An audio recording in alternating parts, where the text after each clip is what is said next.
الحمد لله نحمده ونستعينه ونستغفره ونؤمن به ونتوكل عليه ونعوذ بالله من شرور أنفسنا ومن سيئات أعمالنا من يهده الله فلا مضل له ومن يضلل فلا هادي له ونشهد أن لا إله إلا الله وحده لا شريك له ونشهد أن سيدنا مولانا محمدا عبده ورسوله قال الله تبارك وتعالى في القرآن المجيد والفرقان الحميد فأعوذ بالله من الشيطان الرجيم بسم الله الرحمن الرحيم من عمل صالحا من ذكر أو أنثى وهو مؤمن فلنحيينه حياة طيبة صدق اللہ العلی العظیم۔ معزز سامعین کرام، محترم بزرگوں، عزیز نوجوان ساتھیوں، اللہ تبارک و تعالیٰ نے ساری مخلوقات میں انسان کو سب سے افضل بنایا، اور اس انسانوں میں اللہ تبارک و تعالیٰ نے دو جنس بنائے، ایک مرد ہے اور ایک عورت کی جنس ہے۔ ان دونوں کے درمیان میں بھی اللہ تبارک و تعالیٰ نے ایک جنس بنائی، لیکن اس کا کوئی اعتبار نہیں ہے۔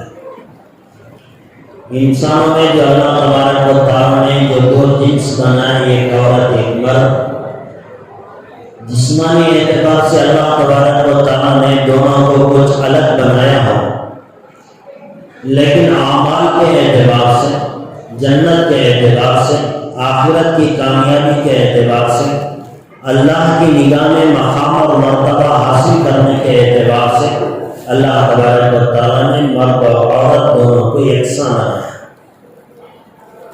کوئی فرق نہیں ہے۔ ایسا نہیں ہے کہ مرد نماز پڑھے تو ثواب زیادہ ملے، عورت پڑھے تو کم ملے۔ ایسا نہیں ہے کہ مرد روزہ رکھے تو ثواب زیادہ ملے، عورت روزہ رکھے تو کم ملے۔ ہر عبادت کے اوپر اللہ تبارک و تعالیٰ نے دونوں کو یکساں ثواب رکھا ہے۔ قرآن کریم کے اندر اللہ تبارک و تعالیٰ نے ارشاد فرمایا، من عمل صالحا من ذکر او انثی۔ اللہ تبارک و تعالیٰ فرما رہے ہیں جو بھی نیک عمل کرے گا، چاہے مرد ہو چاہے عورت، وَهُوَ مُؤْمِنٌ، اگر وہ ایمان والے ہیں، فَلَنُحْيِيَنَّهُ حَيَاةً طَيِّبَةً، اللہ تبارک و تعالیٰ فرما رہے ہیں ہم ان کے لیے اچھی زندگی عطا کریں گے، یعنی مرنے کے بعد جو ہمیشہ کی زندگی ہے، اس زندگی میں اچھی اور کامیاب زندگی اللہ تبارک و تعالیٰ دیں گے، چاہے مرد ہو چاہے عورت ہو۔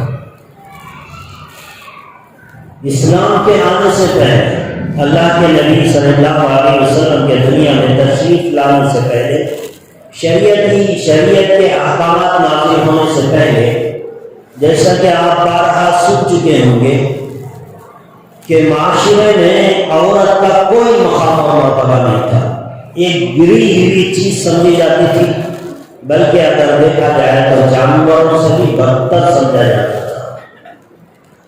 ایک جانور کو جو مقام اور مرتبہ دیا جاتا تھا، اس سے بھی گیا گزرا مقام انسانوں نے عورت کو دے رکھا تھا۔ اسی لیے عورت جب کسی کے گھر میں لڑکی پیدا ہوتی تھی تو وہ اپنے لیے بڑا منحوس سمجھتے تھے۔ کچھ صحابہ جو بعد میں ایمان لائے، پہلے ان کا بھی زمانہ جاہلیت میں گزرا ہے، وہ فرماتے ہیں کہ میں اپنے دوستوں کے ساتھ مل کر تقریباً 18 بچیوں کو زندہ دفن کیا، یعنی لڑکی کا ہو جانا یا لڑکی ہونا ایک بہت ہی زیادہ معیوب بات سمجھی جاتی تھی، گئی گزری بات سمجھی جاتی تھی۔ اسلام آیا، اللہ کے نبی صلی اللہ علیہ وسلم کو اللہ نے دنیا میں بھیجا، قرآن کریم کو نازل فرمایا، دھیرے دھیرے بات یہ اللہ تبارک و تعالیٰ نے سمجھائی کہ دیکھو اے انسانوں، تم سب میری نگاہ میں ایک ہو، چاہے مرد ہیں چاہے عورت ہو، اللہ کی نگاہ میں تو سب ایک ہے۔ اسی لیے اللہ نے کہا من عمل صالحا من ذکر او انثى، چاہے مرد نیک عمل کرے چاہے عورت نیک عمل کرے، اللہ کے یہاں تو ایک ہی معاملہ ہے۔ اللہ تبارک و تعالیٰ نے معاشرے سے، انسانی ذہنوں سے دھیرے دھیرے یہ بات نکالی کہ عورت کوئی گھٹیا چیز ہے، عورت کے مخاط کو سمجھائے۔ پہلے تو اللہ نے کہا تم دونوں ایک ہو۔ اللہ تبارک و تعالیٰ نے قرآن کریم کی آیتیں اتار کر لوگوں کو سمجھا، یا ایھا الناس انا خلقناکم من ذکر و انثی، اے انسانوں میں نے تمہیں ایک مرد اور ایک عورت سے پیدا کیا، کوئی فرق نہیں، جتنی عورتیں ہیں وہ بھی ایک مرد ایک عورت سے پیدا ہوئی، جتنے مرد ہیں وہ بھی ایک مرد ایک عورت سے پیدا ہوئی ہیں، کوئی اونچ نیچ نہیں ہے اس میں۔ جسم کے اعتبار سے، طاقت کے اعتبار سے، صلاحیتوں کے اعتبار سے تھوڑی بہت اونچ نیچ اللہ تبارک و تعالیٰ نے رکھی ہے، لیکن مقام اور مرتبہ، عمل کا اجر و ثواب اللہ تبارک و تعالیٰ نے دونوں کو ایک ساتھ رکھا ہے۔ کہیں انسان یہ نہ سمجھ لیں کہ سارا قرآن، سارے احکامات اللہ تبارک و تعالیٰ نے صرف مردوں کو ہی دے دی، ایسا نہیں۔ اسی لیے اللہ تبارک و تعالیٰ نے کئی مقامات کے اوپر مردوں کے ساتھ ساتھ عورتوں کا تذکرہ کیا، ایک ایک صفت پہ مرد اور عورت کا نام لیا، ایک ایک صفت پہ۔ قرآن کریم کا 22واں پارہ آپ پڑھے، اس کے اندر اللہ تبارک و تعالیٰ فرماتا ہے ان المسلمین والمسلمات والمؤمنین والمؤمنات والقانتین والقانتات والصادقین والصادقات والصابرین والصابرات والخاشعین والخاشعات۔ اللہ تبارک و تعالیٰ نے کئی صفت بیان فرمائے، مرد کے ساتھ عورت کا تذکرہ کیا، کہا کہ مرد مومن، مومن مرد، مومن عورتیں، ایمان والے مرد، ایمان والی عورتیں، اطاعت و فرما بردار مرد، اطاعت و فرما برداری کرنے والی عورتیں، صدقہ خیرات کرنے والے مرد، صدقہ خیرات کرنے والی عورتیں، صبر کرنے والے مرد، صبر کرنے والی عورتیں، والخاشعین والخاشعات، اللہ سے ڈرنے والے مرد، اللہ سے ڈرنے والی عورتیں، والصائمین والصائمات، روزہ رکھنے والے مرد، روزہ رکھنے والی عورتیں، والحافظون فروجهم والحافظات، اپنی شرمگاہوں کی حفاظت کرنے والے مرد، اپنی شرمگاہوں کی حفاظت کرنے والی عورتیں، والذاکرین اللہ کثیرا والذاکرات، اللہ کا ذکر کرنے والے مرد، اللہ کا ذکر کرنے والی عورتیں، سب کا ذکر کیا۔ سارے صفات میں مردوں کے ساتھ ساتھ عورتوں کے لیا، کہا کہ دیکھو یہ عمل کرنے والے اعد اللہ لهم مغفرۃ واجرا عظیما، اللہ تبارک و تعالیٰ نے فرمایا اللہ کا وعدہ ہے ان صفات والے مردوں کو، ان صفات والی عورتوں کو اللہ کے یہاں بڑا مغفرت ہے، واجرا عظیما، اللہ ان کو بے شمار اجر و ثواب دے گا۔ ذہنوں سے یہ بات نکالی گئی کہ مرد عظیم ہے عورت کمزور ہے۔ اس زمانے میں تو عورت کا نہ ماں کا احترام تھا نہ بیٹیوں کا احترام تھا۔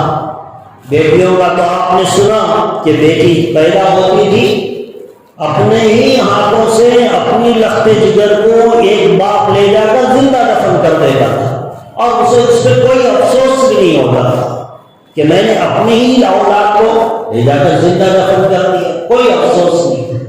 جب بیٹی کی یہ حالت، بہن کا کیا مقام ہوگا، بیویوں کا کیا مقام ہوگا، اور اس کے بعد ماؤں کا تو کوئی حیثیت ہی نہیں تھی، کوئی درجہ ہی نہیں تھا۔ پھر اللہ تبارک و تعالیٰ نے اپنے نبی کو بھیج کر عورتوں اور مردوں کو پہلے سمجھایا کہ تم ایک ہو، ایک ہی ماں، ایک ہی باپ، حضرت آدم اور حضرت حوا کے اولاد ہو، تم میں کوئی اونچ نیچ نہیں ہے۔ اور پھر عمل کے بارے میں بتایا دونوں کا عمل ایک ہے۔ بعض مقامات پر اللہ تبارک و تعالیٰ نے عورت کے مقام اور مرتبے کو بڑھانے کے لیے الگ سے احکامات اور الگ سے قرآن کی آیتیں اتاری۔ آپ قرآن کریم پڑھیں، کبھی ترجمہ کبھی تفسیر اٹھا کر، تو آپ کو پتہ چلے گا کہ اللہ تبارک و تعالیٰ نے عورت کی کتنی رعایت کی ہے اپنے قرآن مجید کے اندر۔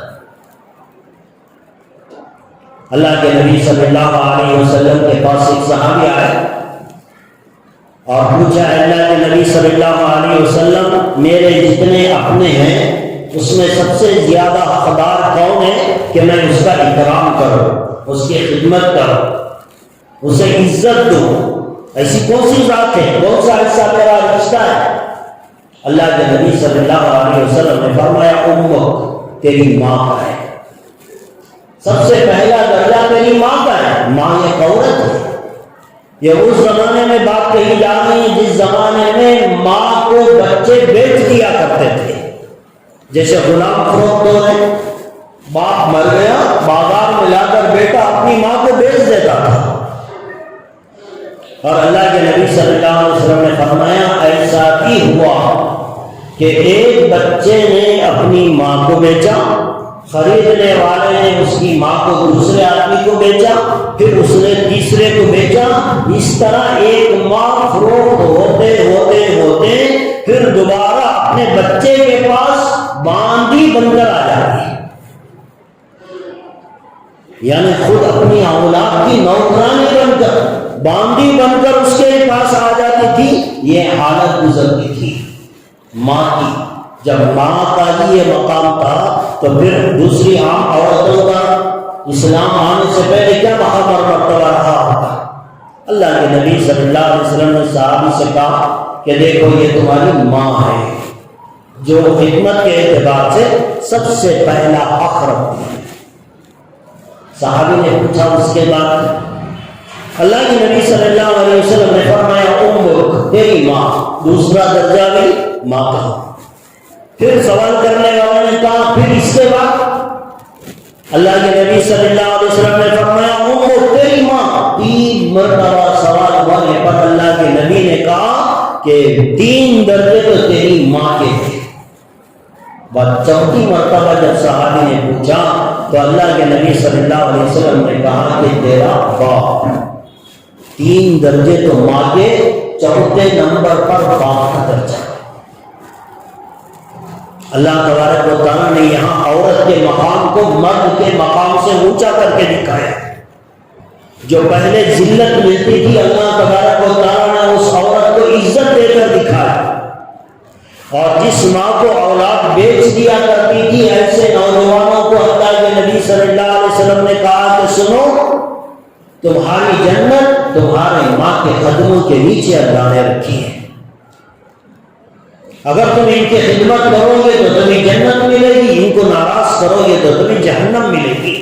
تمہاری جنت تو تمہارے ماں کے قدموں کے نیچے۔ اللہ کے نبی صلی اللہ علیہ وسلم نے یہ مقام ایک عورت کو دیا، اور جب اسی عورت کا مقام اور مرتبہ بیٹی کے لحاظ میں آیا، کسی کے گھر میں بیٹی ہوتی تھی پہلے تو زندہ دفن کر دیا جاتا تھا، اب جب بیٹی ہوئی تو اللہ کے نبی صلی اللہ علیہ وسلم نے فرمایا، ویسے بھی جہاں اللہ نے اولاد کا تذکرہ کیا قرآن میں، جہاں اللہ نے قرآن میں اولاد دینے کا تذکرہ کیا ہے، وہاں اللہ تبارک و تعالیٰ نے سب سے پہلے لڑکی کا تذکرہ کیا ہے، بعد میں لڑکے کا کیا ہے۔ اللہ جسے چاہتے ہیں لڑکی دیتے ہیں، پھر کہا اللہ جسے چاہتا ہے ان کو لڑکے دیتا ہے، پھر اللہ نے کہا اللہ جسے چاہتا ہے دونوں دیتا ہے، اور اللہ جسے چاہتا ہے دونوں سے محروم کر دیتا ہے۔ یہ اللہ کی مرضی، اس کی مرضی کے سامنے ساری دنیا کی کچھ نہیں چلے گی۔ ساری دنیا اکٹھی ہو جائے اور اللہ سے کہے کہ نہیں، اسے تو پہلے ہی 4 بیٹیاں ہیں، اب بیٹا ہونا چاہیے، ساری دنیا مل کر اسے بیٹا نہیں دے سکتی۔ یہ تو اللہ کی مرضی ہے، وہ جسے چاہے بیٹیاں دے، جسے چاہے بیٹے دے، اور کسی کو اولاد دینے کا ارادہ نہیں ہے اللہ کا۔ ساری دنیا کے ڈاکٹر، سائنس اور ٹیکنالوجی مل کر بھی اسے اولاد نہیں دے سکتی۔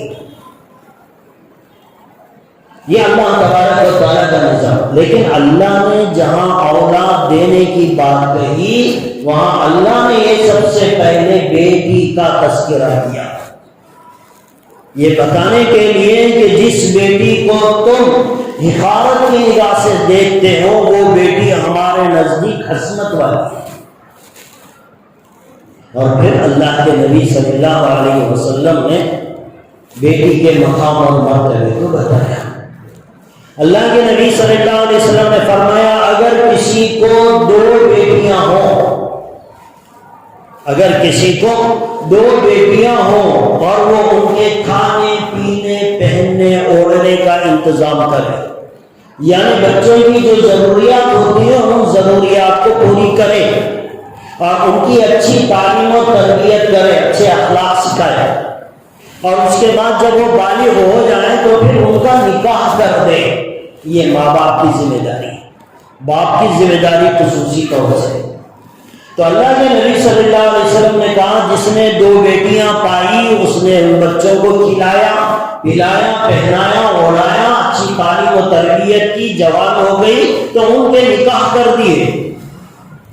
تو اللہ کے نبی صلی اللہ علیہ وسلم نے فرمایا یہ 2 بیٹیوں کا باپ کل قیامت کے دن جنت میں میرے ساتھ ایسا ہوگا جیسے یہ 2 انگلیاں ہیں، شہادت کی انگلی اور درمیان کی انگلی. کتنا پڑوس ہے دونوں کا، کتنا ساتھ ہے. اللہ کے نبی صلی اللہ علیہ وسلم کہہ رہے ہیں 2 بچیوں کے نکاح کرنے والا باپ کل قیامت کے دن جنت میں میرے اتنا قریب ہوگا. اور جس کی 3 بیٹیاں ہیں اللہ کے نبی صلی اللہ علیہ وسلم نے فرمایا 2 بیٹیوں کا تو اجر و ثواب یہ کہ اللہ کے نبی کے ساتھ جنت میں رہے گا. اور اگر کسی کو 3 بیٹیاں ہو گئی، آج اگر کسی کو بیٹی ہو جائے پہلن تو اس کا چہرہ اترا سا نظر آتا ہے. بیٹا ہو جائے خوشی سے پھولے نہیں سماتا، حالانکہ یہی بیٹا اس کے لیے کل کو وبال جان بنے گا، مصیبت کا ذریعہ بنے گا. اور خود اللہ کے نبی صلی اللہ علیہ وسلم نے فرمایا کہ بیٹیاں ماں باپ کے لیے رحمت کا ذریعہ بنتی ہیں. اب یہ کسی کو 3 بیٹیاں ہو گئی، اس نے 3 بیٹیوں کے کھانے پینے رہنے سہنے کا انتظام کیا، تعلیم و تربیت کا انتظام کیا، جوان ہو گئی، شادیاں کر دی، باپ کی ذمہ داری ختم. اب ایسا باپ جس نے 3 بیٹیوں کا انتظام پورا کیا، اللہ کے نبی صلی اللہ علیہ وسلم نے کہا ایک تو یہ کہ وہ میرا پڑوسی ہوگا، اور دوسرا یہ کہ اگر وہ کسی گناہوں کی بدولت وہ جہنم میں جانا اس کا طے بھی ہو جائے تو جہنم اور باپ کے درمیان بیٹیاں دیوار بن کر کھڑی ہو جائیں گی. وہ ماں باپ کو جہنم میں بھیجنا پسند نہیں کرے گی، وہ اللہ تبارک و تعالیٰ کے یہاں اپنے ماں باپ کی سفارش کریں گی اور کہیں گی کہ اے باری تعالیٰ یہ ہمارے ماں باپ تھے، انہوں نے ہمیں کھلایا پلایا پہنایا اوڑھایا، ہمارے لیے تعلیم و تربیت کا انتظام کیا، جب ہم جوان ہو گئے ہمارے شادیوں کا انتظام کیا. آج ہمارے آنکھوں کے سامنے ہمارے ماں باپ جہنم میں جائیں، اے اللہ ہم یہ دیکھ نہیں سکتے، تو یہ بچیاں کل ماں باپ کے لیے جہنم کے درمیان میں ایک دیوار بن کر کھڑی ہو جائے گی. کیا مقام اللہ تبارک و تعالیٰ نے عورت کو دیا. ایک طرف ماں کا یہ مقام دیا، ایک طرف بیٹیوں کا یہ مقام دیا. اب دوسری طرف آئیے اللہ کے نبی صلی اللہ علیہ وسلم نے بیویوں کو کیا حکم دیا، ان کا مقام اور مرتبہ کیا بتایا. جب ایک عورت ایک لڑکی نکاح کر کے کسی کے گھر جاتی ہے، اس کے لیے شوہر اجنبی ہے، شوہر کا گھرانہ اجنبی ہے، وہاں کا ماحول اس کے لیے اجنبی ہے. لیکن نئے ماحول، نئے سوسائٹی، نئے معاشرے میں، نئے رہن سہن کے اندر ایک بچی جاتی ہے اور جا کر وہاں نبھتی ہے اور وہ اپنے شوہر کی خدمت کرتی ہے. اللہ کے نبی صلی اللہ علیہ وسلم نے فرمایا کہ اے ایمان والو، اے میرے امتیوں، عورتوں کے بارے میں خصوصی طور سے بیویوں کے بارے میں اللہ سے ڈرو.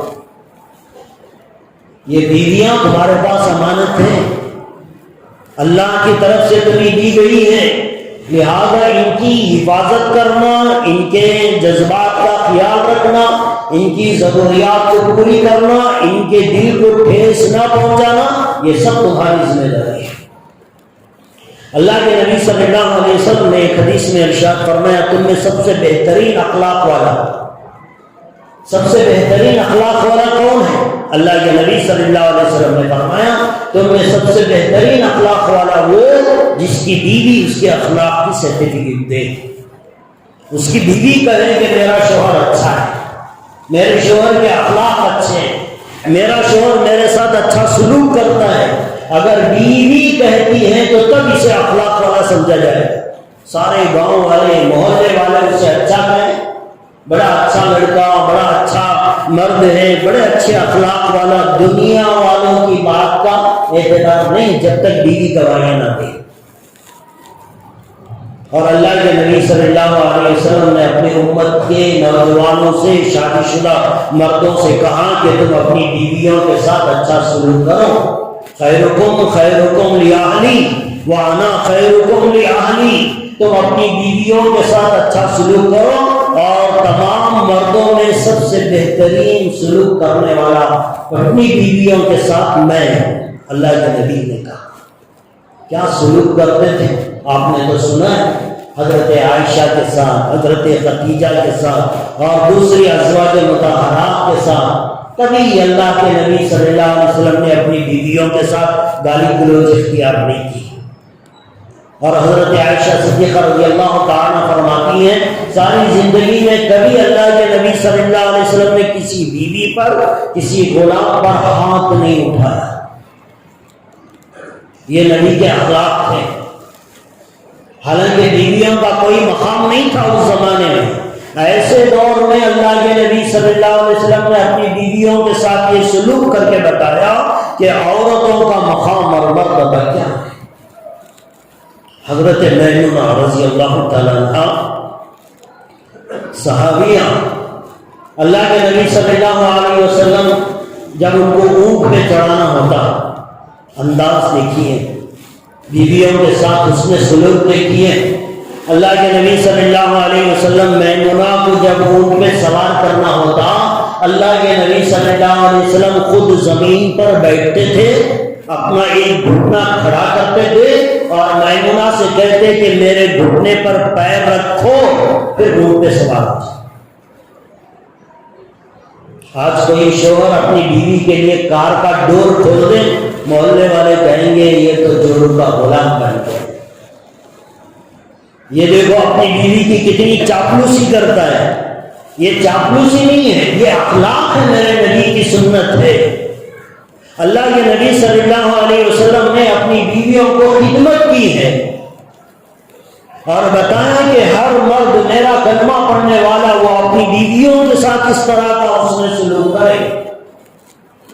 تو بیوی کے ساتھ اللہ کے نبی صلی اللہ علیہ وسلم نے یہ سلوک کیا، اور اللہ کے نبی صلی اللہ علیہ وسلم نے بیٹی کا حق، بیوی کا حق، ماں کا حق، بہن کا حق، ایک عام عورت کا حق کھول کھول کر اس امت کو سمجھایا۔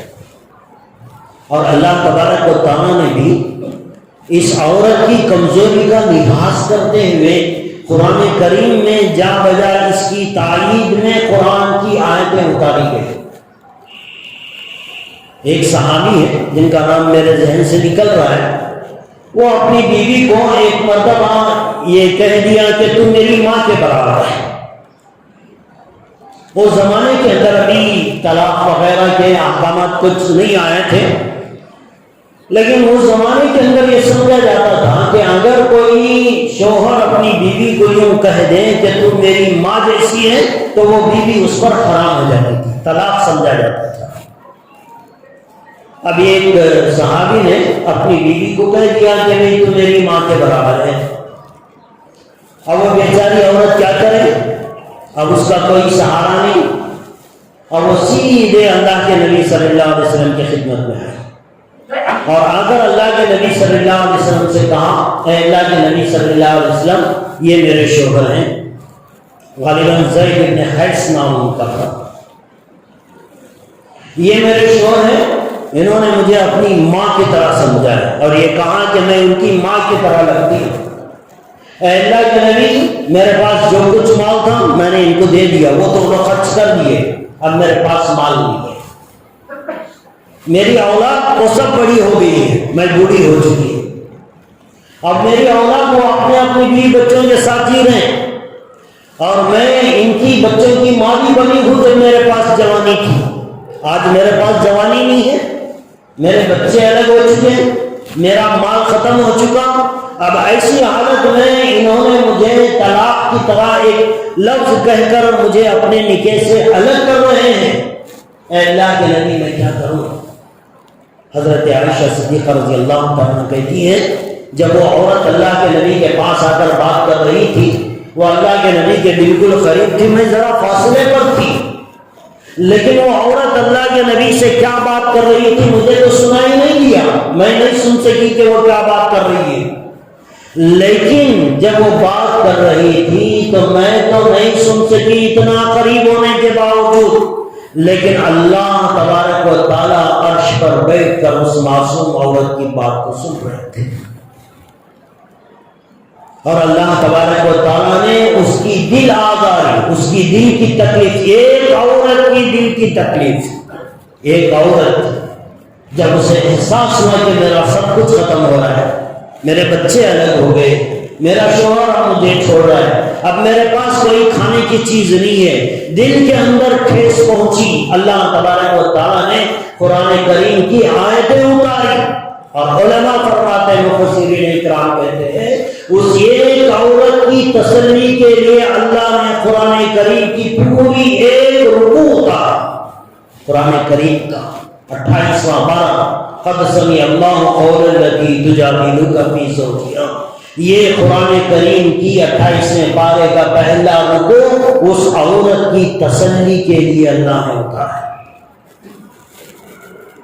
آپ اندازہ کریں، مرد عظیم نہیں ہے، عورت کمزور نہیں ہے، عورت کی آنکھ بھی ایسے ہی عرش تک جاتی ہے جیسے مرد اللہ کو پکارتا ہے، دونوں کا مقام ہر اعتبار سے اللہ کی نگاہ میں ایک ہے۔ ہاں اللہ تبارک و تعالیٰ نے کچھ رعایت اسے کمزور بنانے کی وجہ سے کی ہے، جسمانی اعتبار سے جو طاقت اللہ نے مرد کو دی ہے وہ طاقت اللہ نے عورت کو نہیں دی، کمزور بنایا جسمانی اعتبار سے، فزیکلی اعتبار سے عورت کمزور ہے، جو کام مرد کر سکتا ہے وہ نہیں کر سکتی عورت، لیکن تھوڑا جسمانی اعتبار سے کمزور بتانے کے بعد اللہ تبارک و تعالیٰ نے اس کمزوری کا لحاظ کرتے ہوئے اتنے فضائل اس عورت کو دے دیے جس کی کوئی انتہا نہیں،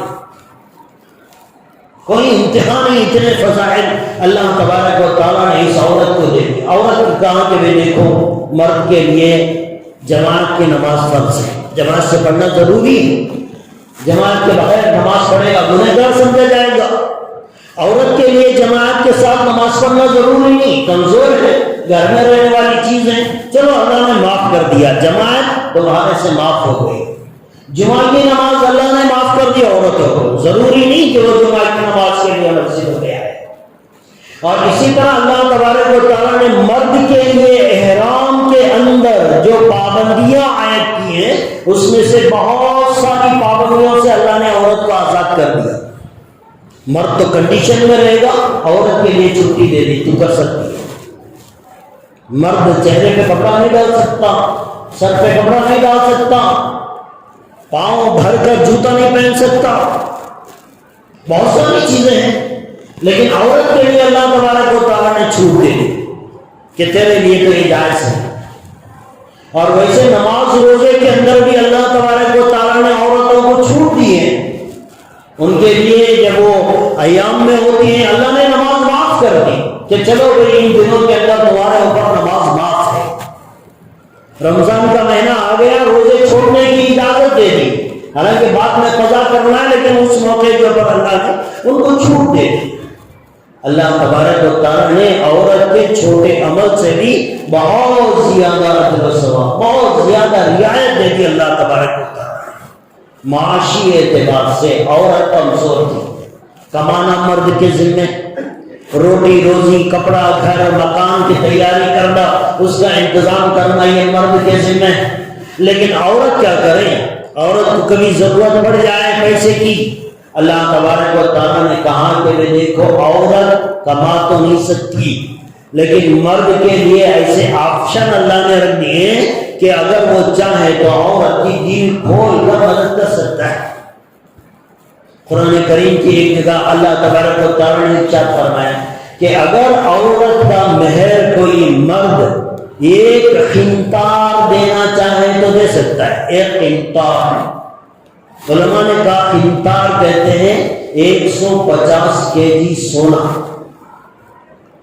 150 kg سونا اگر کوئی مرد اپنی بیوی کے مہر میں دینا چاہے دے دے۔ اللہ نے رعایت دی، عورت کو اگر دینا چاہے کوئی مرد دے لے سکتا ہے، اس لیے کہ دنیا کے اندر جتنے استعمال کرنے والی چیزیں ہیں ان ساری چیزوں میں اللہ نے جو سب سے بہترین بنایا وہ عورت ہے، نیک بیوی ہے۔ اگر کسی کو مل جائے یہ تو بڑی خوش نصیبی کی علامت ہے۔ اس لیے اگر کسی مرد کو اچھی عورت مل گئی اور اگر مہر میں وہ یہ قنطار دینا چاہے تو دے سکتا ہے۔ عورتوں کی رعایت اللہ نے کی، کہا کہ دیکھو اگر انصاف نہیں کر سکتے، دو بیویوں کا بوجھ اٹھانے کی طاقت تمہارے اندر نہیں ہے تو اللہ نے منع کیا کہ وہ دوسرا نکاح نہ کرے۔ طاقت ہے، انصاف کر سکتا ہے، تب جا کر اللہ نے حکم دیا ہے کہ وہ ایک سے دوسری، دوسرے سے تیسری، تیسرے سے چوتھی کر سکتا ہے۔ لیکن اگر انصاف نہیں کر سکتا، کھانے پانی کا انتظام نہیں کر سکتا تو پھر اللہ نے منع کیا کہ وہ ایک سے دوسرا نکاح نہ کرے۔ عورت کے کھانے پینے کا انتظام کیا، اور ایک بڑا اچھا اصول اللہ تبارک و تعالیٰ نے عورت کے سلسلے میں یہ رکھا۔ شریعت کا قانون ہے کہ اگر کسی کی بیوی کو کسی نے قتل کر دیا، اگر اسلامی قانون ہو، اسلامی عدالت ہو اور قاضی فیصلہ کرنے والا ہو شریعت کے اعتبار سے، تو فیصلہ یہ کیا جائے گا کہ اگر کسی کی بیوی کا کسی نے قتل کر دیا تو اب وہ قتل کا اسے دید دینا پڑے گا، یعنی پینالٹی دینا پڑے گا، جرمانہ ادا کرنا پڑے گا۔ اگر کسی کی بیوی کا قتل ہو گیا تو قتل کرنے والا شوہر کو 50 اونٹ دے گا، 50 اونٹ۔ اور اگر اسی طرح کسی عورت کے شوہر کا کسی نے قتل کر دیا، بیوی قتل ہو گئی، شوہر کو کیا مل رہا ہے؟ 50 اونٹ مل رہے ہیں۔ اگر کسی عورت کا شوہر کا قتل ہو گیا، اب شوہر کو قتل کرنے والا وہ بیوی کو کیا دے گا؟ شریعت کہتی ہے 100 اونٹ دے دے۔ بیوی ماری جا رہی ہے، شوہر کو 50 مل رہے ہیں، شوہر مر رہا ہے، بیوی کو 100 مل رہے ہیں۔ شریعت کا قانون یہ اللہ تبارک و تعالیٰ نے انتظام کیا، کہیں بھی عورت کو جو ہے محتاج اور مجبور نہیں بنایا۔ بچی پیدا ہوئی، ماں باپ کی ذمہ داری، جوان ہو گئی، شادی کرنا ماں باپ اور بھائیوں کی ذمہ داری۔ اب وہ ایک شوہر کی خدمت میں چلی گئی تو شوہر کی ذمہ داری کہ اسے اچھا کھلائے پہنائے، اچھے گھر کے اندر رکھے، اس کی جائز خواہشوں کو پورا کرے، یہ ایک شوہر کی ذمہ داری۔ اب شوہر کا انتقال ہو گیا، بچے بڑے ہو گئے، اب بچوں کی ذمہ داری کہ وہ ماں کا خیال رکھے۔ تو عورت کو اللہ تبارک و تعالیٰ نے کہیں بھی مجبور نہیں کیا، اور اتنا ثواب اللہ تبارک و تعالیٰ نے عورتوں کے بارے میں، عورتیں اگر آپ دیکھیں یہ تو ثواب کے اعتبار سے، ویسے کارنامے بھی عورتوں نے مردوں سے ایک قدم آگے بڑھ کر انجام دیے۔ اگر شریعت میں آپ دیکھیں اللہ نے کیا، سب سے پہلے اسلام قبول کرنے والی کون تھی؟ عورت تھی، حضرت خدیجہ۔ اس کے بعد حضرت ابوبکر ایمان لائے تھے۔ سب سے پہلے تو حضرت خدیجہ الکبریٰ رضی اللہ تعالیٰ عنہا نے ایمان لایا، تو سب سے پہلے ایمان لانے والی اس امت میں ایک عورت تھی۔ سب سے پہلے اسلام کے خاطر اپنی جان دے کر شہادت نوش فرمانے والی ایک عورت تھی، حضرت سمیہ۔ اسلام کے خاطر نبی کے نام پر اپنا مال لٹانے والی سب سے پہلے حضرت خدیجہ تھی، ایک عورت تھی۔ اللہ کے نبی صلی اللہ علیہ وسلم مسجد میں بیٹھ کر لوگوں کو واعظ کر رہے ہیں۔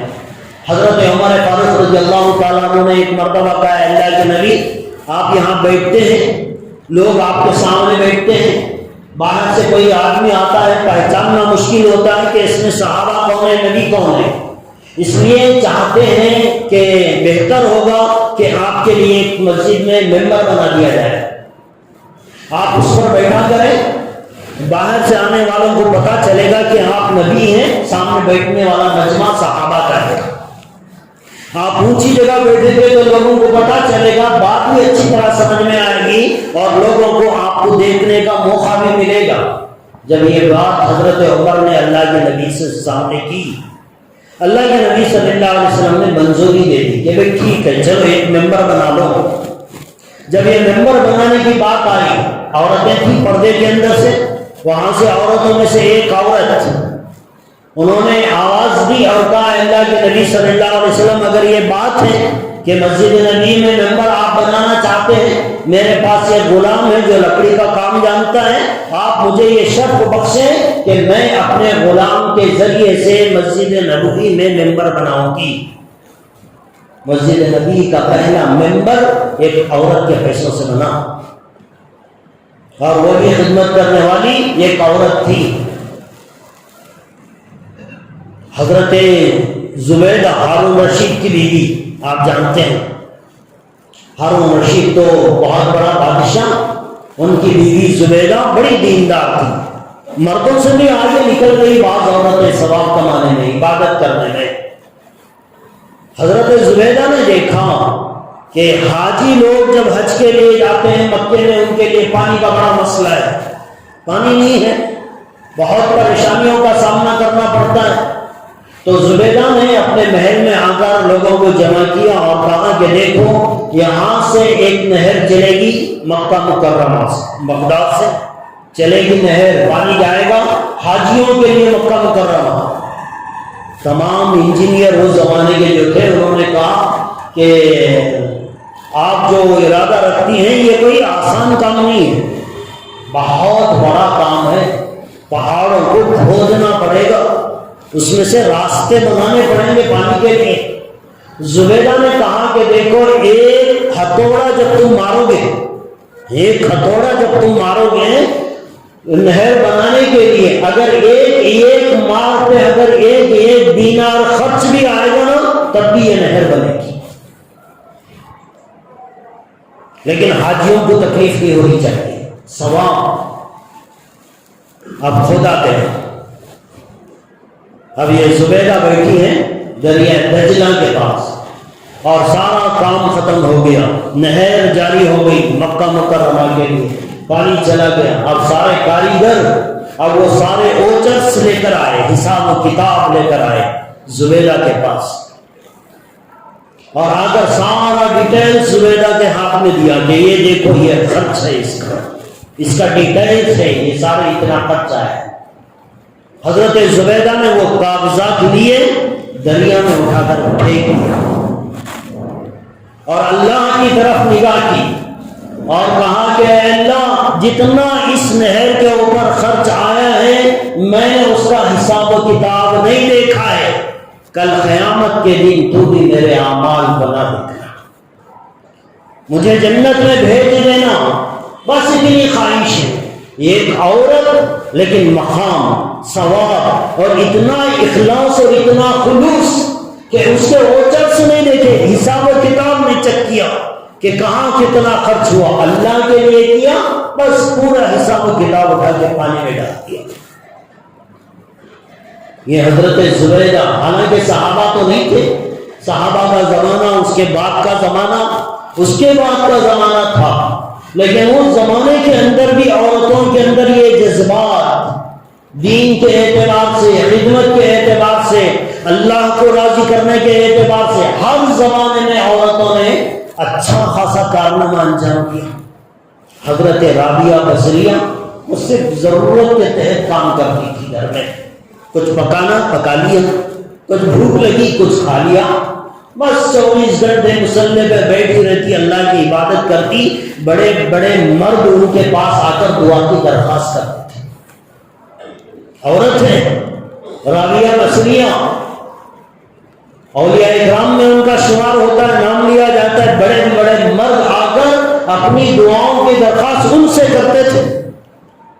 جب عبادت کرنے پر آئی عورت تو اللہ تبارک و تعالیٰ نے عورت کے مقام اور مرتبے کو کتنا اونچا کیا. حضرت خدیجہ رضی اللہ تعالیٰ عنہ انہوں نے تو اپنا سب کچھ نچھاور کیا. اللہ کے نبی صلی اللہ علیہ وسلم کے غار حرا میں جاتے تھے, اللہ کے نبی صلی اللہ علیہ وسلم بیٹھتے تھے اللہ کی یاد میں, عبادت میں. اور یہ حضرت خدیجہ کے یہاں اولاد بھی تھی, جتنی اولاد ہوئی اللہ کے نبی کو وہ سب حضرت خدیجہ سے تھی. بچے گھر کے اندر ہیں لیکن کھانا تیار ہوتا تھا اور کھانا تیار کر کے ایک ٹفن کی طرح ان کو باندھ کر اللہ کے نبی کے کھانے کے لیے حضرت خدیجہ الکبریٰ غار حرا پہنچتی تھی. کتنی عمر تھی؟ 50 پر 5 سال. 40 سال کی عمر میں حضرت خدیجہ کی عمر 40 سال تھی جب اللہ کے نبی کا نکاح ہوا تھا. جب اللہ کے نبی کی عمر 40 سال ہوئی تو نبوت ملی. اب اس حساب سے حضرت خدیجہ کی عمر 50 پر 5 سال 55 ایئرس اولڈ. 50 پر 5 سال کی ایک عورت اپنے بچوں کی دیکھ بھال کرتے ہوئے گھر میں, اس زمانے میں نہ کوکر, نہ گیس اسٹوو, نہ اوون, کوئی چیز نہیں. ساری چیزیں محنت کر کے کھانا روٹی تیار کرتی اور پھر یہاں سے مکے سے نکل کر غار حرا کے پاس پہنچتی. غار حرا پہاڑ پر چڑھ کر غار میں پہنچنا. جو لوگ حج اور عمرے کے لیے گئے انہوں نے حرا کا پہاڑ دیکھ کر آیا. بڑے سے بڑا نوجوان, ہٹا کھٹا نوجوان بھی نیچے کھڑے ہو کر غار حرا کو دیکھے گا, پسینے چھوٹ جاتے. وہ نیچے کھڑے ہی نیت کر لے گا یہاں سے دیکھ لیا بس ہے, اوپر نہیں چڑھ سکتا, اتنی اونچائی پہ تھا. حضرت خدیجہ اپنے گھر میں بچوں کی دیکھ بھال کے ساتھ ساتھ اپنے شوہر کے لیے کھانے پانی کا انتظام کر کے اس کا توشہ باندھ کر چل کر غار حرا پہنچتی تھی. اللہ کے نبی صلی اللہ علیہ وسلم نے فرمایا جب میری بیوی خدیجہ میرے لیے کھانا باندھ کر توشہ تیار کر کے اپنے گھر سے نکلتی میرے پاس آ رہی ہوتی تھی تو وہ وہاں سے نکلتی عرش سے اللہ تبارک و تعالیٰ جبرائیل کو میرے پاس بھیجتے اور جبرائیل آ کر کہتے ہیں اللہ کے نبی آپ کی بیوی خدیجہ وہ گھر سے نکلی ہے, اس کے ہاتھ میں توشہ ہے, اس میں روٹیاں ہیں, کچھ سالن ہے, کچھ پینے کا پانی ہے, وہ چلتی ہوئی آ رہی ہے اور یہ ان کی محنت ساری کی ساری چیزیں اللہ تبارک و تعالیٰ دیکھ رہا ہے. اے اللہ کے نبی جب یہ خدیجہ تمہارے پاس آ جائے تو اللہ تبارک و تعالیٰ کا یہ پیغام انہیں سنا دینا کہ اللہ حضرت خدیجہ کو سلام بھیجتا ہے. کہاں یہ طور, کہاں اللہ کی ذات, اللہ خود حضرت خدیجہ کو سلام بھیجے, سلامتی اتارے. ایک عورت کا مقام اور مرتبہ اتنا اونچا ہو گیا. کیا کرتی تھی؟ اپنے شوہر کی خدمت کرتی تھی, لیکن اللہ کو راضی کرنے کی نیت سے کرتی تھی تو اللہ کے نزدیک ایک عورت کا مقام اور مرتبہ اتنا زیادہ اونچا ہو گیا. یہی وجہ ہے کہ ام یعقوب ایک صحابیہ تھی, وہ عورتوں کی طرف سے ایک پیغام لے کر نبی کے پاس آئی اور اللہ کے نبی سے کہا اے اللہ کے نبی عورتیں شکایت کرتی ہیں, ان کو گلا ہے اس بات کا کہ نیکیاں کمانے میں مرد حضرات آگے نکل گئے, عورتوں کو وہ ثواب نہیں ملتا. اللہ کے نبی نے پوچھا ایسی کون سی نیکی ہے جو عورتیں نہیں کر سکتی؟ تو اللہ کے نبی سے ام یعقوب نے کہا کہ مرد حضرات جہاد میں جاتے ہیں, مقابلہ کرتے ہیں, کافروں سے جنگ لڑتے ہیں, زخمی ہوتے ہیں, شہید ہوتے ہیں, مقابلہ ہوتا ہے, عورتیں جہاد میں نہیں جا سکتی. یہ ثواب سے تو ہم محروم رہ گئے.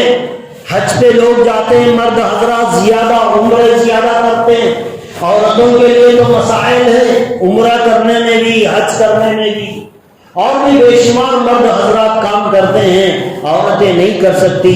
اللہ کے نبی صلی اللہ علیہ وسلم نے کہا کہ دیکھو پہلی بات تو یہ کہ اگر تم حج کر دو تو اللہ جہاد کا ثواب تمہارے حج پر تمہیں دے دے گا, اور اگر حج بھی نہیں کر سکتی، عمرہ بھی نہیں کر سکتی، مردوں کی طرح جا کر میدان جنگ میں جنگ نہیں لڑ سکتی، تو یاد رکھو تم اگر اپنے بیوی، اپنے شوہر اور اپنے بچوں کی خدمت کرتی ہو، ان کے لیے کھانا تیار کرتی ہو، ان کے لیے کپڑوں کا انتظام کرتی ہو، ان کے آرام کا انتظام کرتی ہو، تو جو ثواب مردوں کو جہاد میں، حج میں، عمرے میں ملتا ہے، اللہ تبارک و تعالیٰ وہ تمہاری کچن میں تمہیں دے دے گا۔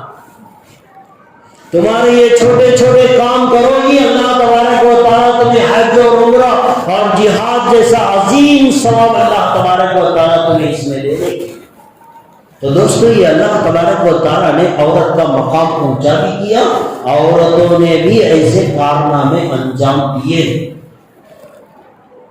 لیکن دھیرے دھیرے دھیرے عورت کی سوچ بدل گئی، عورت اپنے مقام کو خود گھٹانے لگی اور وہ خود اپنی بے عزتی اپنے ہاتھوں سے کروانے لگی۔ اللہ کی نگاہ سے آج عورت گر چکی ہے، عورت گر چکی ہے۔ جس عورت کو اللہ نے اتنا اونچا مقام دیا، اس کی ایک آہ پہ قرآن کی ایک ایک رکوع کو اللہ نے اتارا تھا، لیکن اس عورت کا آج مقام آپ دیکھیں، افسوس ہوتا ہے۔ ہمارے معاشرے میں، ہماری سوسائٹی میں، ہماری اسکول اور کالجوں میں جو لڑکیاں مسلمانوں کی کر رہی ہیں حرکتیں، ان سے اگر آپ دیکھیں، کبھی جائزہ لیں۔ میں بار بار آپ کو کہتا ہوں، بچوں کی تعلیم و تربیت کرنا باپ کی ذمہ داری، ماں باپ کی ذمہ داری ہے، لیکن اس کا مطلب یہ نہیں کہ بھئی تعلیم کے چکر میں آپ اپنی بچیوں کو اتنا آزاد چھوڑ دو کہ باپ کو پتا بھی نہ چلے کہ بیٹی کے موبائل میں کیا کیا کارنامے ہو رہے ہیں، اور بیٹی باہر جانے کے بعد کالج کے نام پر کہاں کہاں کس سے ملاقاتیں ہو رہی ہیں۔ یہ ایک لمبی داستان ہے، ایک مقام اللہ نے جو عورت کو دیا وہ نہیں ہے۔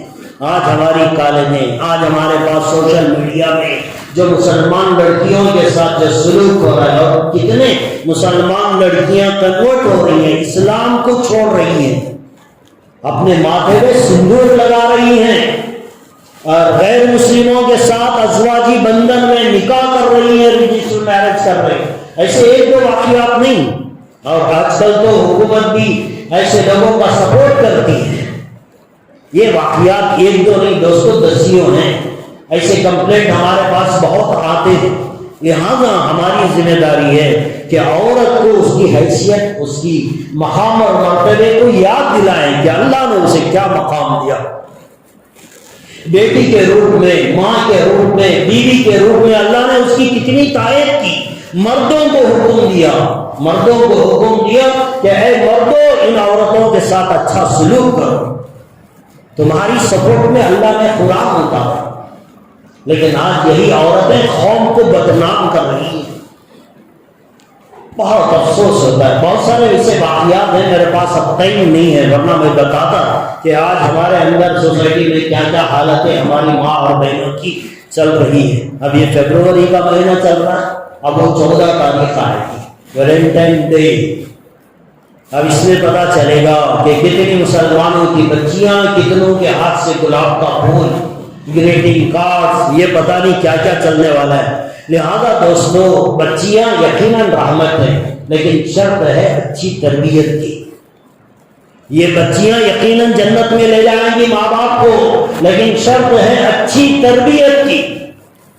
یہ تربیت ہوگی، یہ نہیں کہ کوئی بیٹی ہے، مایا محبت لاڑ پیار میں اتنا بگڑا دیا کہ اب اسے سدھارا نہیں جا سکتا۔ کل کو وہ ماں باپ کو چھوڑے گی، ماں باپ کے گھر کو چھوڑے گی، ساری قوم کو بدنام ہوتا ہوا دیکھنا پسند کر لے گی، اور وہ اس طرح سب کو دھنکار کر وہ نکل کر چلی جائے گی، ساری قوم بدنام ہوگی۔ ایک مرد اگر کسی سے گناہ ہو جائے، قوم اتنا بدنام نہیں ہوگی۔ ایک شرابی مسلمان ہے، شراب کھانے کے باہر پڑا ہے، قوم اتنا بدنام نہیں ہوگی۔ اسے شرابی مرد کو دیکھیں گے لوگ اتنی حقارت سے نہیں کریں گے، لیکن اگر کوئی ماں، بہن، بیٹی، عورت، لڑکی، قوم مسلمان کی کوئی تھوڑی سی بھی برائی بازار میں کر دی، ساری قوم بدنام ہوتی ہے، ساری قوم کا سر شرم سے جھک جاتا ہے۔ یہ حالتیں ہیں ہماری آج. کتنی ایسی مسلمان کی بیٹیاں ہیں برقعے میں رہتی ہیں, ایسے ایسے کارنامے, غیروں کے ساتھ گھومنا, یہ ساری چیزیں دیکھنے میں آ رہی ہیں, سننے میں آ رہی ہیں. ہمارے اپنے شہر کی باتیں ہیں جو میں آپ کے سامنے رکھ رہا ہوں. بعض چیزیں اللہ نے عورت کی حفاظت کے لیے رکھی تھی, آج ہم نے اسے اپنے گناہ کے لیے راستہ بنایا. پردہ کرنے کا اللہ نے حکم دیا, برقع پہننے کا حکم دیا. چلو برقع اس لیے پہنتے ہیں غیر مرد کی نگاہ نہ پڑے, کوئی اسے للچائی ہوئی نگاہ سے نہ دیکھے, اس کے جسم کو نہ دیکھے, چہرے کو نہ دیکھے, اس کی کمر کو نہ دیکھے, اس کے لیے عورت برقع پہنتی ہے. تو برقعے کا اصل مقصد تھا کہ غیر مرد اس کی طرف نہ دیکھے. لیکن یہ برقع آج کل اس لیے استعمال ہونے لگا, برقع پہن لیا, نقاب ڈال دیا, موبائل ہاتھ میں پکڑ لیا, بلوٹوتھ کان میں لگا لیا, راستے سے جا رہی. برقع تو غیر مرد سے بچانے کے لیے تھا, لیکن اب اس برقعے کی آڑ میں بلوٹوتھ کان میں پکڑا ہوا ہے, وہ تو نظر بھی نہیں آ رہا ہے, اور یہ غیر مرد سے باقاعدہ باتیں کر رہی ہے. کیا فائدہ رہا اس سے برقعے کا؟ برقع تو اللہ نے گناہوں سے بچانے کے لیے بنایا تھا, لیکن آج اسی برقعے کی آڑ میں گناہ ہونے لگے. ایسے ایک دو نہیں, اور ایسے واقعات جب بات چلی ہے تو بات اثر کرتی ہے. اس لیے میں کہوں, بعض کالجوں کا حال, ہمارے شہر کی بات کر رہا ہوں, بعض کالجوں میں مسلمانوں کی لڑکیاں, اب ایک غیر مسلم لڑکی فرینڈ ہے مثال کے طور پر, اس کی ایک غیر مسلم لڑکی ہے, وہ اپنے عاشق کے ساتھ کہیں جانا چاہتی ہے, لیکن گاؤں میں پھرے گی, لوگ دیکھیں گے, بدنام ہوگی, تو وہ کیا کرے گی, اپنی ایک مسلمان گرل فرینڈ لڑکی اپنی لڑکی فرینڈ سے مانگے گی کہ بھئی تیرا برقع تھوڑی دیر کے لیے مجھے دے دے, میں پہن لوں گی, میرے بوائے فرینڈ کے ساتھ گاڑی میں بیٹھ کر جاؤں گی, بازار میں گھوموں گی, کوئی مجھے نہیں پہچانے گا. اب یہ جو مسلمان لڑکی ہے اپنے فرینڈ کی محبت میں اپنا برقع نکال کر اسے دے دیا. وہ پہننے والی غیر مسلم جا رہی ہے غیر مسلم کے ساتھ, لیکن بازار میں گھومے گی تو پتا چلے گا, دیکھنے والا یہ سمجھے گا کہ ایک غیر مسلم لڑکے کے ساتھ مسلمان لڑکی گھوم رہی ہے. شرم سر سے جھکیں گے ہمارے, ساری قوم بدنام ہوگی ہماری, حالانکہ لڑکی مسلمان نہیں ہے وہ, لیکن برقع مسلمان کا پہنایا گیا. کیوں پہنی؟ اس کی ایک گرل فرینڈ جو اس کی آشنی تھی, فرینڈ تھی, اس نے اس کا سپورٹ کیا ہے. تو برقعے کو بدنام کرنے والی ہماری ماں اور بہنیں, ہماری کالج اور اسکول میں پڑھنے والی ہماری نوجوان بچیاں, یہ سمجھائیں یہ برقع ایک عزت کی چیز ہے, اسے بدنام نہ کریں. اب بعض لوگ جو مالدار طبقہ ہے وہ یہ نہ سوچے برقع پہن کو گناہ کرے, اس طرح سے برقع رکھو, یہ اس سے بھی بڑا گناہ ہے. کم از کم انہیں برقع پہننے کو, بلوٹوتھ ڈالنی تو کم سے کم یہ کس جنے کو بات کرتی سو, انہیں بغیر برقعے کے ٹی شرٹ بھی جینس پینٹ پہننے کو گئی تو اس کی کمر کا سائز, رانہ کا سائز, پوری باڈی کا سائز, گلی میں کتنے لڑکے ہیں سارے دیکھتے ہیں. وہ برقع پہن کے گناہ کر رہی ہے, یقیناً غلطی ہے, لیکن اگر کوئی یہ سوچے گا کہ برقع پہننے سے بچیاں بری ہوتی ہیں, میں اپنی بچی کو برقع ہی نہیں پہناؤں گا, تو یہ اس سے بھی زیادہ بری ہے. کہیں آپ اس کے چکر میں پڑ کر حضرت بولے برقع پہننے والے پورے گناہ کر رہے, سما سے تو برقع پہننے سر رہ جاؤ, یہ اس سے بڑا گناہ ہو جائے گا. تربیت کرنی ہے, برقع اسلام کا حکم ہے, پردہ کا اللہ کا حکم ہے, اسے تو چھوڑنا نہیں ہے, اس کے ساتھ ساتھ اپنی بچوں کی تربیت بھی کرنی ضروری. اس کے تعلق سے اور بھی کچھ باتیں ہیں دوستوں بتانا تھا, لیکن وقت میرے پاس نہیں ہے. آئندہ جمعہ میں آپ کو بتاؤں گا انشاءاللہ, کوشش کروں گا. اللہ تبارک و تعالیٰ سے دعا کریں, اللہ تبارک و تعالیٰ مجھے بھی آپ کو بھی بلکہ ہر ایک مسلمان کو اپنی بہن بیٹیوں کی عزت اور آبرو کی حفاظت کرنے کی توفیق عطا فرمائے. ہم سب کا خاتمہ ایمان پر فرمائے. آمین و آخر دعوانا الحمدللہ. جو